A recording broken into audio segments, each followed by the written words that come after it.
Hey viewers, as you know, I am Garbhit, and today I am going to discuss CDS strategy. ठीक है, आज हम बात करेंगे CDS strategy की और पूरा डिटेल में बात करेंगे 1 मंथ स्ट्रेटजी। लेकिन उससे पहले मैं तुमको थोड़ा सा एक अपना इंट्रोडक्शन दे देता हूँ, फिर मैं बताऊँगा कि मैंने किस तरीके से विद इन 1 मंथ कैसे प्रिपरेशन की थी CDS की, और मैंने अपने फर्स्ट अटैम्प्ट में ही IMA और OTA दोनों क्लियर कर लिए थे। And you will not believe, सिर्फ और सिर्फ 1 महीने की प्रिपरेशन, और इनफैक्ट मुझे कहना चाहिए कि 1 महीने की भी प्रिपरेशन नहीं की। अब मैं तुम्हें समझाता हूँ क्यों। ठीक है, देखो, सबसे पहले जैसे मेरी जर्नी ये है, मैंने NDA 6 टाइम दिया है, SSB 7 टाइम्स। रिटर्न मेरा नहीं हुआ था 146, 147, 148 में कॉन्फ्रेंस आउट, और फिर ये सब conference out, screen out and all those things, and NDA 151 recommended. ठीक है, now the thing is that जिस टाइम पे ये मेरा रिकमेंडेशन हुआ था ना, उस टाइम पे मुझे एक मेडिकल में पॉइंट मिला था, और उस मेडिकल के पॉइंट को क्लैरिफाई करने के लिए, उसको मतलब हटवाने के लिए मैं दिल्ली कैंट गया था। और वहाँ पे वो मंथ था, आई थिंक अगस्त का मंथ था वो। ठीक है, अगस्त का मंथ था, और एज़ यू नो सितंबर में पेपर होता है, तो सितंबर में पेपर था, तो मुझे मुश्किल से ना 1 महीना मिला था। 1 महीना मिला था, और मैंने सोचा था कि यार, पता है, मैं सोच रहा था यार CDS इतना इजी नहीं है। ठीक है, CDS is not that much easy. ठीक है, तो मैं सोच लिया था कि शायद अब 1 महीना है, मेरा CDS नहीं हो पाएगा और मुझे नेक्स्ट अटैम्प्ट के लिए प्रिपरेशन करनी चाहिए। बट रियली बिलीव मी, सिर्फ मैंने थोड़ा बहुत ही रिवाइज़ किया था, और मैं जस्ट मुंह उठा के पेपर देने चला गया था। ठीक है, मेरी मम्मी मुझसे कहते कहते थक गई थी कि बेटा करंट अफेयर पढ़ ले, कुछ और जो पढ़ा हुआ है वो रिवाइज़ कर ले। बट मेरी सिर्फ एक ही रट थी कि मुझे पता है मेरा CDS क्लियर नहीं होगा, क्योंकि ये इतना इजी एग्ज़ाम नहीं है कि मैं NDA के बाद direct just CDS first attempt में क्लियर कर लूँ। ठीक है, तो मैं अटैम्प्ट देने गया, और जो मेरा रिज़ल्ट है वो तुम देखो अभी नीचे। फर्स्ट अटैम्प्ट, ये थे मेरे फर्स्ट अटैम्प्ट रिटन के मार्क्स। इंग्लिश में थे मेरे 62, मतलब 61.94। GS में देखो, एक बार तुम GS देखो 43। मुझे खुद बिलीव नहीं हुआ कि यार मैंने 43 स्कोर किया है। मैथ्स में 25, टोटल बैठा मेरा 131, और कट ऑफ थी OTA बैठा मेरा 106। मैं दोनों में मतलब मेरा दोनों क्लियर हुआ था। ठीक है, IME भी हुआ था, OTA भी हुआ था। तो जो कट ऑफ थी वो थी अराउंड 124 से 125 IMA। ठीक है, और OTA था आई थिंक 101, 102 के अराउंड। तो अब मैं तुम्हें बताता हूँ कि लास्ट 1 मंथ में तुम क्या प्रिपरेशन कर सकते हो, जो मैंने शायद नहीं की थी, बट उसके बाद भी मेरा हो गया। बट जो 1 मंथ की प्रिपरेशन में रखता, तो क्या रखता और क्या इम्पोर्टेंट है, क्या रिवाइज़ करना चाहिए था, तो वो उस बारे में बात करूँगा। मैं बताऊँगा मैंने GS में इतना अच्छा स्कोर कैसे किया, इंग्लिश में क्या स्ट्रेटेजी रख सकते हैं, और मैथ्स में मेरा स्कोर इतना कम क्यों है। ठीक है, सब बताऊँगा मैं। बट ओवरऑल दोनों रिटन क्लियर हुए, ये देखने हैं। अब नाउ बात करते हैं सबसे पहले किस तरीके से पढ़ना है। ठीक है, सबसे पहले मैं बात करूँगा इंग्लिश की, और अभी जो मैं बताने वाला हूँ ये 1 मंथ स्ट्रेटजी है पूरी। 1 मंथ में क्या क्या कर सकते हो। देखो भाई, 1 महीने से ज़्यादा का टाइम है तुम्हारे पास। जो इंग्लिश में एक होता है रीडिंग कॉम्प्रिहेंसन, और जो मतलब एक रीडिंग वाला पार्ट हो गया, और एक हो गया वोकैब वाला पार्ट, वोकैब एंड ग्रामर। तो मैं तुमको बोलूँगा, अगर आपने पूरे वो लिख रखे हैं साइनो एंटो या जो कुछ भी आपके नोट्स बन रखे हैं, उसको बार बार रिवाइज़ करो। ठीक है, डेली के डेली रिवाइज़ करो जितने वोकैब कर सकते हो। और अगर आपके पास वोकैब नहीं है, तो मैं सजेस्ट करूँगा, मैंने अपने चैनल पे ना A to Z सीरीज़ करा रखी है वोकैब की, A to Z सीरीज़। और मैंने ईडियम्स एंड फ्रेजेस के करा रखे हैं 500 ईडियम्स, सॉरी 600 ईडियम्स। अब मैं बताता हूँ 600 ईडियम्स में क्या है। इसमें 400 तो मैंने कराए हैं मोस्ट रिपीटेड, जो बार बार रिपीट होते हैं, और 200 मैंने कराए हैं पिछले 10 साल के, पिछले 10 ईयर्स के NDA और CDS के पूरे मिक्स कराए हैं। NDA और CDS के पूरे मिक्स कराए हैं। सोचो, वो मैंने 200 क्वेश्चन कराए हैं ये वाले। ठीक है, पूरे 10 साल के पूरे PYQs, और बिलीव मी, अभी जब मैं CDS देने गया था तो उसमें around 5 to 6 EDM same to same थे इनमें से, जो 10 ईयर्स के मैंने कराए हैं। तो मैं बोल रहा हूँ कि रीडिंग कॉम्प्रिहेंशन वो तुम्हारे ऊपर है, एक महीने में इतना अच्छे से कवर नहीं होता, तो वोकैब को अच्छे से करो। इस तरीके से मैंने बता दिया, और बाकी अगर आपके नोट्स बन रखे हैं तो उसको बार बार रिवाइज़ करो। बात आती है ग्रामर की, कि ग्रामर के लिए क्या कर सकते हैं।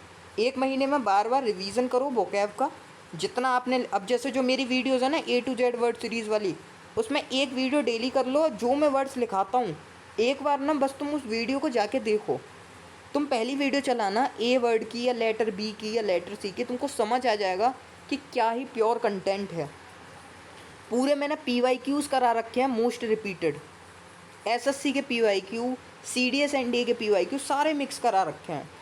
तो A to Z word series इसी चैनल पे मिल जाएगी, देख लेना, कंप्लीट कर लेना, विद इन 1 मंथ में कंप्लीट हो जाएगी। बस एक चीज़ का ध्यान रखना, बार बार रिवाइज़ करना है, तब जाके पूरी वोकैब याद होगी। ईडीएम फ्रेजेस वीडियो देख लेना, पूरा अपलोड कर चुका हूँ, समझा चुका हूँ। नाउ अब बात आती है ग्रामर की। भैया ग्रामर कहाँ से करें? देखो ग्रामर के लिए ना यूट्यूब पे सर्च कर लेना, टॉप 120 रूल सर्च कर लेना, या टॉप 100 रूल सर्च कर लेना, या फिर NDA CDS के जो PYQs आए हुए हैं वो सर्च कर लेना। तो ये जो रूल्स हैं ना, वो बार बार वही रूल्स आते रहते हैं, बार बार। तो out of 10 question I know कि अगर 10 क्वेश्चन आएंगे तुम आराम से 7 से 8 क्वेश्चन कर लोगे। तो कोई से भी 120 रूल्स निमिषा बंसल मैम ने कराए हैं, ठीक है, निमिषा बंसल मैम ने कराए हैं।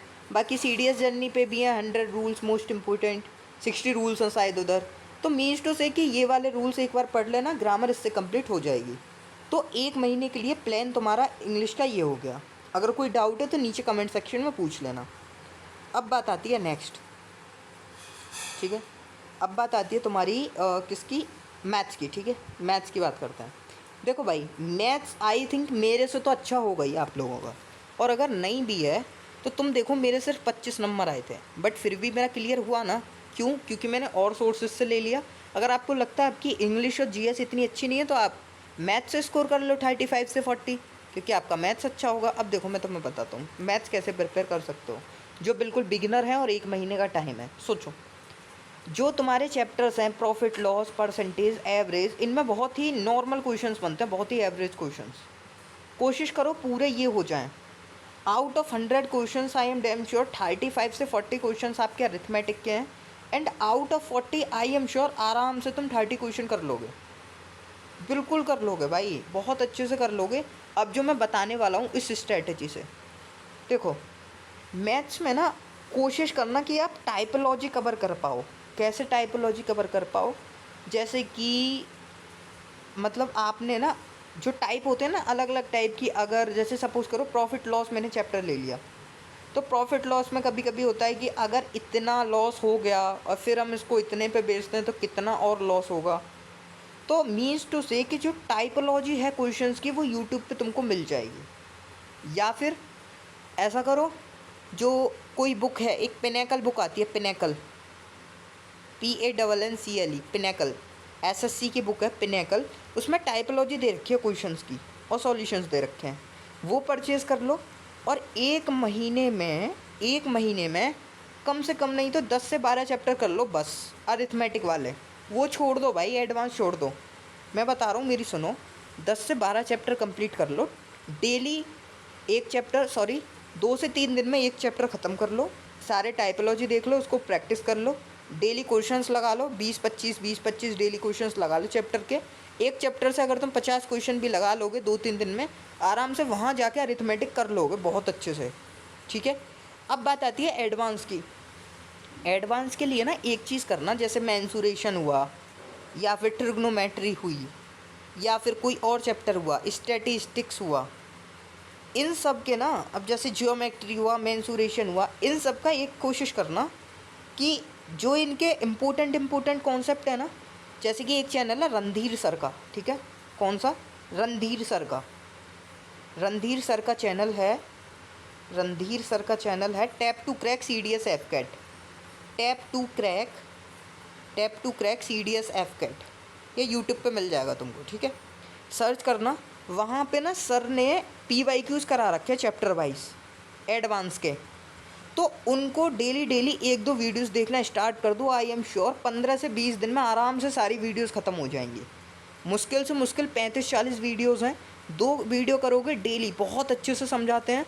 तो अगर 60 क्वेश्चन आए हैं ना आपके, अगर 60 क्वेश्चन आए एडवांस के, आई एम श्योर यार 15 से 20 उसमें कर लोगे। जो ऊपर ऊपर के क्वेश्चन हैं नॉर्मल वाले, कि किसी में बस एक थोड़ा सा फॉर्मूला लग रहा है या थोड़ा सा मॉडिफिकेशन हो रहा है, बस हो गया क्वेश्चन। तो आई एम श्योर कि मैथ में तुम आराम से ना 35 अटैम्प्ट कर पाओगे एंड एक्यूरेसी सही रहेगी, 30+ स्कोर कर लोगे मैथ में भी। तो मैथ में आई थिंक तुमको आइडिया लग गया होगा कि मैंने टैप टू क्रैक का नाम बताया, वहाँ से एडवांस कर लो। और अरिथमेटिक के लिए क्या करो, पिनेकल बुक ले आओ, वो बाद में भी काम देगी, अभी नहीं तो देखो बाद में भी काम देगी। उसमें टाइपोलॉजी हैं सारी, उसको कवर कर लो। अब बात आती है मेन जीएस की। भैया जीएस कहाँ से करें? जीएस में बंदों के 30 नंबर बड़ी मुश्किल से आते हैं। 30 छोड़ो, 20 भी नहीं आ रहे। इस बार का जीएस के पेपर में 20 नहीं आए, बट हाउ आई स्कोर 43। मैं बताता हूँ देखो कैसे स्कोर हुआ। सबसे पहली चीज़ तो देखो मैं तुम्हें बता चुका हूँ, मैंने 6 एनडीए दिए हैं पूरे। देखो इधर पूरे मैंने 6 एनडीए दिए हैं। सोचो मैंने बहुत अच्छे से मेहनत करी होगी जीएस के लिए। मैंने ज्योग्राफी बहुत अच्छे से पढ़ रखी थी, मैंने पॉलिटी बहुत अच्छे से पढ़ रखी थी। बट वन मोर थिंग, मैंने ज्योग्राफी, पॉलिटी और करंट अफेयर्स इसके अलावा नहीं पढ़ा था कुछ। मतलब अगर मैं बोलूँ हिस्ट्री नहीं थी भाई, हिस्ट्री में पढ़ के ही नहीं गया था। इकोनॉमिक्स मैंने नहीं छुई आज तक। इकोनॉमिक्स मतलब मैंने अब पढ़ना स्टार्ट किया है, बट उस टाइम तक जब मैंने दिया था तब मैंने इकोनॉमिक्स का ई भी नहीं पढ़ा था। हिस्ट्री मेरे से नहीं आती थी। बट हाँ, मैंने ज्योग्राफी, पॉलिटी, करंट अफेयर और साइंस ये मैंने बहुत अच्छे से कर रखे थे, बहुत अच्छे से। साइंस तो मैंने मतलब एनसीईआरटी भी, पीवाईक्यूज़ भी बहुत अच्छे से कर रखे थे सारे, ठीक है। ज्योग्राफी मैंने कई बार पढ़ रखी थी, पॉलिटी भी अच्छे से कर रखी थी, करंट अफेयर भी। बट मेरा क्या था कि मैं उस टाइम पे रिवाइज़ नहीं करके गया था, बट स्टिल मेरे को ध्यान था कि हाँ यार अगर इस टाइप से क्वेश्चन आएगा तो कर देना है। अब मैं तुम्हें ना एक चीज़ बताता हूँ, अब ये मत बोलना कि भैया ये तुम तुक्का लगाना बता रहे हो या क्या बता रहे हो। देखो जीएस में ना जितने क्वेश्चंस थे, बिलीव मी कि अगर मैं अराउंड 80 के आसपास क्वेश्चन अटैम्प्ट करके आया हूँ ना, 80 तो 120 में से 80, हाँ 80 के आसपास मैं अटैम्प्ट करके आया था। आउट ऑफ 80 क्वेश्चंस 20 से 25 मेरे इंट्यूशन के थे। अब तुम बोलोगे भैया इंट्यूशन क्या होता है? देखो जिन लोगों ने थोड़ा थोड़ा जीएस पढ़ रखा है ना, जब आप क्वेश्चन को पढ़ोगे तो आपको क्वेश्चन पढ़ के थोड़ा सा ये रियलाइज़ होगा कि यार इसका आंसर या तो ए हो सकता है या सी हो सकता है, इसका बी नहीं है आंसर, इसका डी नहीं है। तुम्हें इंट्यूशन आ रहा है या तो ए या सी। जब आप इस पर दोबारा जब जैसे आप क्वेश्चन पढ़ रहे हो, आपने देखा ऑप्शन ए है, बी बिल्कुल नहीं है, काट दिया। ऑप्शन सी हो सकता है, ऑप्शन डी बिल्कुल नहीं होगा। अब इस पर थोड़ा और दिमाग लगाओगे ना तो आपके मन से एक आवाज़ आएगी कि यार ए मेरे को ज़्यादा लग रहा है, जहाँ तक है यही हो सकता है। तो ऐसे ही मैं 20 से 25 क्वेश्चन करके आया था इंट्यूशन से। इसे तुक्का नहीं बोलते, इसे बोलते हैं तुम्हारी अंतरात्मा की आवाज़। कैसी आवाज़? अंतरात्मा की। जो कैसे आई? जो तुमने मेहनत करी है ना, जब तुम क्वेश्चन को पढ़ के अपने आप ही अंदाज़ा लग जाता है अरे यार इसका आंसर ये हो सकता है। तो वो चीज़ कैसे आती है? जब आप बहुत सारा पढ़ लेते हो। बट अब मैं तुम्हें बोलूँगा क्वेश्चन कम अटैम्प्ट मत करना, क्वेश्चन ज़्यादा ही अटैम्प्ट करना। अगर आपको इंट्यूशन आ रहा है किसी क्वेश्चन में कि इसका आंसर ये हो सकता है, तो उसको लगा के आना, ठीक है। गलत होगा ठीक है यार, अगर तुम नहीं भी करके आओगे तो भी नहीं होगा, एटलीस्ट तुम करके आओगे तो तुम्हें ये तो पता होगा कि अब जो मैं इंट्यूशन से करके आता हूँ, जो मुझे लगता है कि हाँ इस तरीके से इसका आंसर ये हो सकता है, वो मेरा गलत जाता है या सही। तो चीज़ें ना इस तरीके से होती हैं, इंट्यूशन से भी क्वेश्चंस होते हैं ना। अब बात आती है कि भैया अब ये जो 1 महीना बचा है इसमें अब मैं प्रिपरेशन क्या क्या कर सकता हूँ, क्या क्या पढ़ सकता हूँ। देखो ज्योग्राफी का ना एक बैच पड़ा हुआ है यूट्यूब पे ही ज्योग्राफी का बैच पड़ा हुआ है। या फिर ऐसा करना, जो टॉपिक्स हैं ना, जो इम्पोर्टेंट टॉपिक्स हैं, जैसे कि इंटरनल स्ट्रक्चर हो गया अर्थ का, एटमॉस्फेयर हो गया, क्लाइमेट हो गया, रिवर हो गई, ठीक है, ओशियोनोग्राफी हो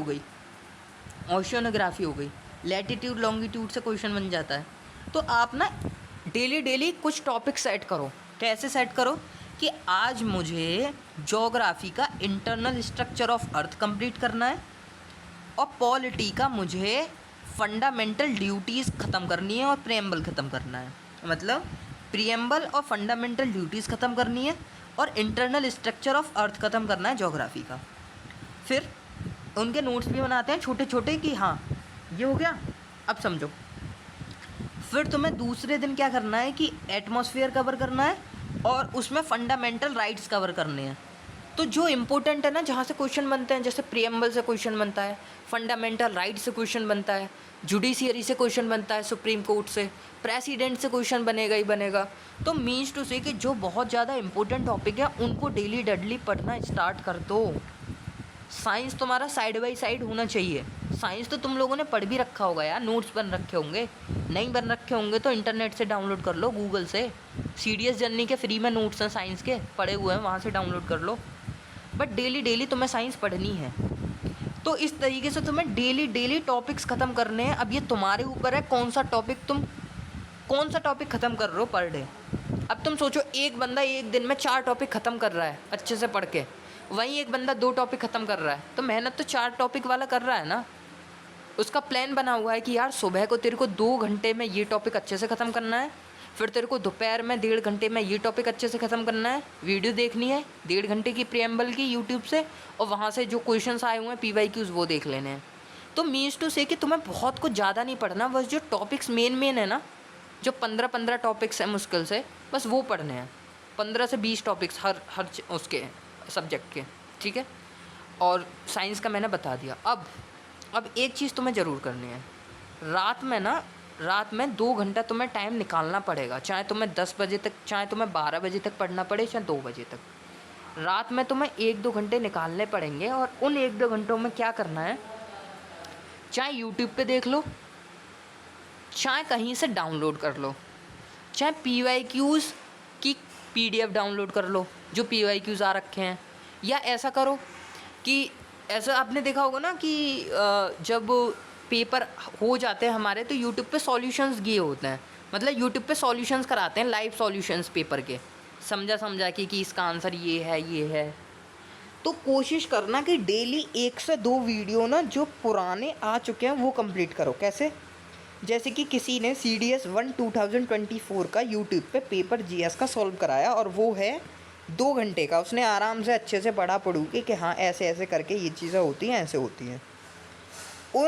उस 2 घंटे की वीडियो को प्लीज़ ध्यान से देख लेना, क्योंकि आपके PYQs में से आई एम श्योर यार, लिख के ले लो, सच बता रहा हूँ, 15 से 20 क्वेश्चन नहीं फंसे तो कुछ नहीं फंसा PYQs से।